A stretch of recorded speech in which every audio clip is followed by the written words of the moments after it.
Hello and welcome to On the Agenda, a semi-monthly podcast by the City of Reno that keeps you up to date on recent council actions and just what's happening around the halls of City Hall, all within the time it takes you to drive to work or loop McCarran Boulevard. Unless it's construction season, then you can probably listen to 3 episodes of the podcast. Today, we're following up on a presentation made at the Redevelopment Agency Board meeting, which is also the City Council meeting, about what projects and programs will move forward in the next fiscal year under the RDA umbrella, which is separate from the general fund. It sounds convoluted, but we have professionals here to help us understand all of this.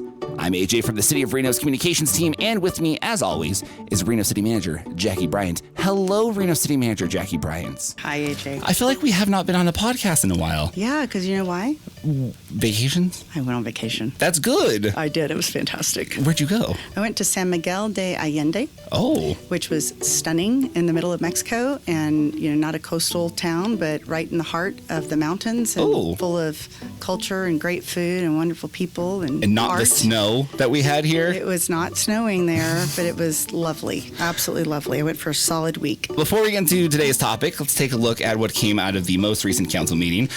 Jackie, what stood out this week? It was long. A little long. That stood out. Also, council approved a contract for park path repairs in the Dorothy McAlinden Park in Ward 4. This is a great project that will benefit residents in that area, and it was paid for by CDBG funds, which are like a grant fund. Mm-hmm. They also reviewed and accepted what's called a business impact statement and capital improvement plan related to updates to the Regional Road Impact Fee Program. This program makes sure that growth pays for the roads that we need instead of shifting those costs onto existing residents. And no offense, Ashley and Jenica, but my most favorite topic that the council heard yesterday was a tentative budget for the general fund. And guess what, AJ? What? It's balanced. It's a balanced budget. It's a balanced budget. I want an air horn, like. Oh, I want like cymbals and streamers, and yes, it's balanced. Many, many thanks to everyone who helped get us over the finish line. And council will presumably adopt that fully balanced budget for FY27 at the next meeting on May 20th. Fantastic, and that means no deficit. No deficit. Don't anybody tell me there's a deficit, because I have worked to get rid of it really, really hard. We saved a lot of money. We reduced a lot of expenses. Some C-tax came in a little bit higher than expected. Mm-hmm. That was really nice. So, yeah, absent some crazy thing, we're good. Shameless self-promotion for the Reno report. If you look at the last issue of that, there's a great little part about the bottom line. That's right. Yeah, the balanced budget. So That's go right. sign up for that, everybody who's listening. I know. Thank you, Jackie. If you would like to review full staff reports, presentation materials, and other items for these agenda items and more, visit reno.gov/news and click on the council highlights just right there at the top. Shifting into the main topic. I don't know why I did it like it was a fight, guys. I'm sorry. At the Reno City Council meeting and Redevelopment Agency Board meeting, because they go at the same time, a presentation was made to council / the RDA board, bringing forward a proposed budget and programs for the upcoming fiscal year for the RDA, which is separate from the general fund. More on that shortly. We are joined by Assistant City Manager Ashley Turney and Operations Manager Jenica Finnegan to break down just what was presented and where council landed. Welcome both to On the Agenda. Thanks for having us. And that was like in stereo. It was stereo. We didn't even mean it. It was good. It was nice harmony. I was like, ooh, Ashley, you're a regular. You've been on this plenty of times. Jenica, it's your first podcast ever, or? Ever. Oh, good. Okay, good. So let's just start with this. At a high level, how does this work? How does this budget work? What is the RDA? In RDA 1 and 2? I think I can jump in and answer that. First things first, let's get the government alphabet soup sorted. As you know, in government, we love our acronyms. Love a good acronym. So the Redevelopment Agency is a politic of the city. The City Council puts on a different hat, and they sit as the Redevelopment Agency Board. We call this the RDA, so you'll hear us use that term quite a bit. So same people, but they are sitting in a different role. They oversee a different pot of money. They have different responsibilities and ultimately a different focus. RDAs are established throughout the country to help stimulate redevelopment of blighted areas by utilizing property tax funds specifically set aside per state law for this purpose. So we can't use this money on filling potholes or paying firefighters. These funds have a very narrow use and allowance of what we can actually do with them.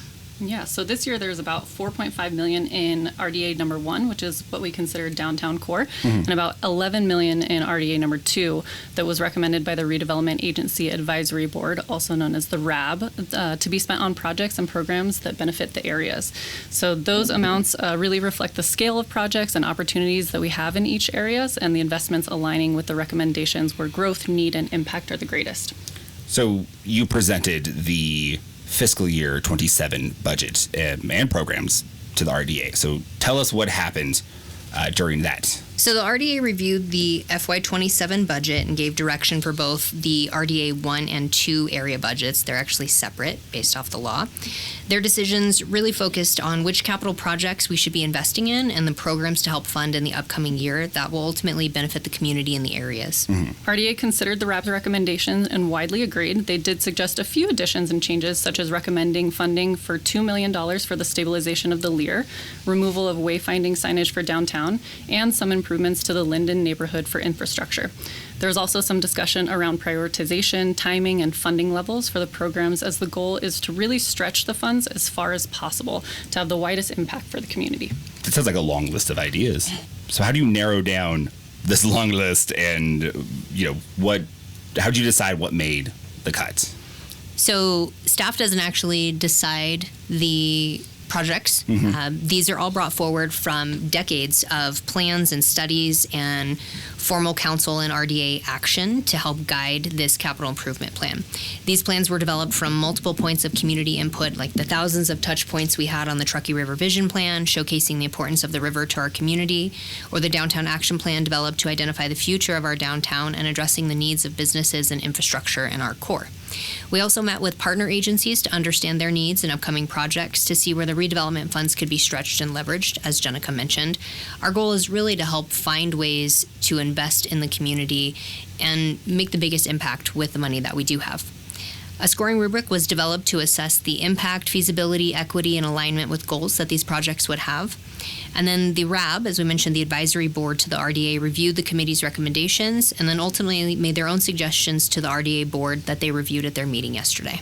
And you can go look at this stuff, actually. If you go to the agenda of reno.gov/meetings, the staff report and everything is all there. And I was going through it and I was like, oh. Correct. There were 102 projects actually submitted for review for capital projects, and every single one of them are listed in the packet, and we encourage the public to go look at those, and they all tie back to plans that the council has decided are important for the community based off that input. I want to follow up on that for a second, Ashley, because unless you do this every single day, you don't know how things are connected. So, like, you don't show up and say, hey, I want to build a bridge.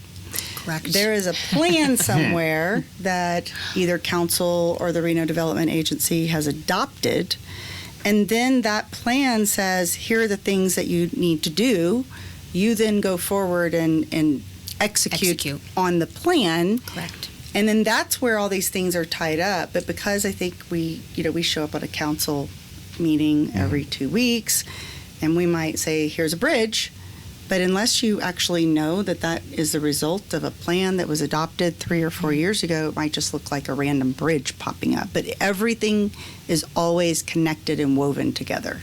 It's very connected, and really, people joke about the speed of government, but part of the interaction with government is starting with listening to the community of what their needs are, and that's where these studies are developed, and they help us to identify what can be better, where can we improve, how do we improve, and what do we fix. And a lot of that in the redevelopment agency is focused on the physical infrastructure. Our job is improving the property tax baseline, and you do that through infrastructure and investment in physical property. And so these plans are developed with community input, and they can take a few years. And then they take even more years to be able to implement and actually execute, because the money has to come along. And your example of a bridge, listeners will be shocked to learn that those aren't cheap. And so they take some time for us to be able to put the money together and be very thoughtful in making sure that we are moving in a way that is consistent with what the community needs and being really proper stewards of that taxpayer money.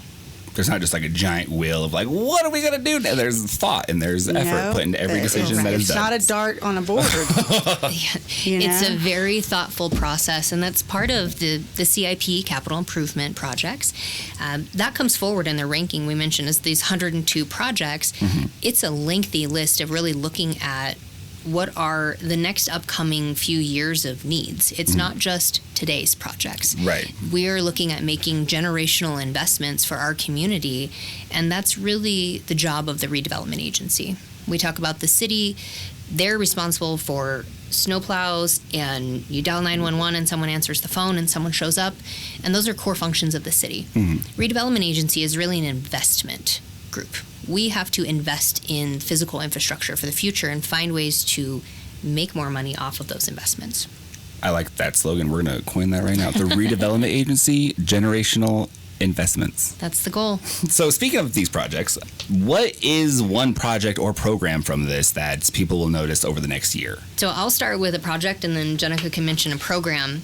One that I think will be incredibly impactful for every single person in our community, which is always the goal. The more people you can reach, the better. Is right now the redevelopment agency has recommended moving forward with the construction of phase 1 of the Riverwalk improvement path. And so this is going to create better walkability, accessibility, better lighting, wider paths along the Truckee River, starting at the Automobile Museum on Lake Street, going to Broadhead Park.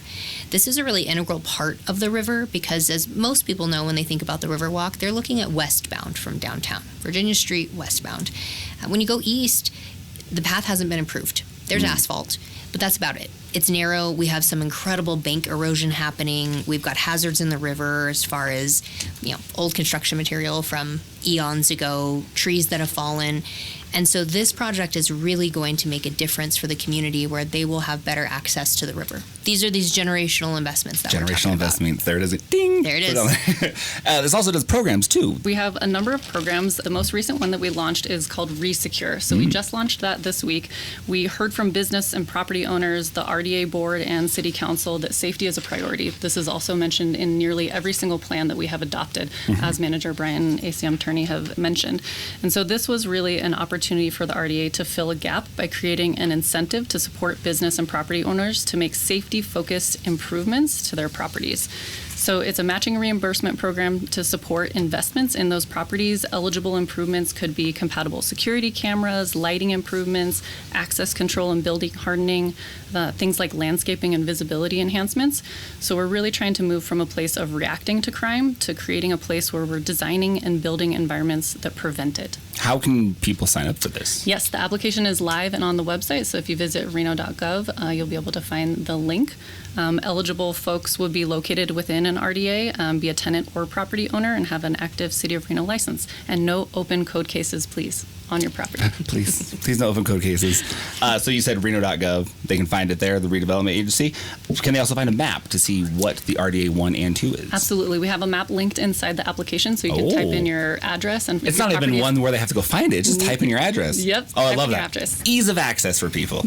That sadly is all the time we have for today. Ashley and Jenica, I am so sorry. Before we go, is there anything you feel the citizens of Reno, fellow Renoites, need to know, whether about the RDA, just City Hall, maybe your favorite floor? Is it 14 where comms works? Because all floors are our favorite. Okay. AJ. I think the main takeaway for the RDA is for the public to know that we're doing some incredible things, and we have some amazing tools for them that are available for property and business owners alike. We want to be a partner in the reinvestment in the community, and we see that that's really the redevelopment agency's role. So keep an eye on our website and see the tools and programs we have available.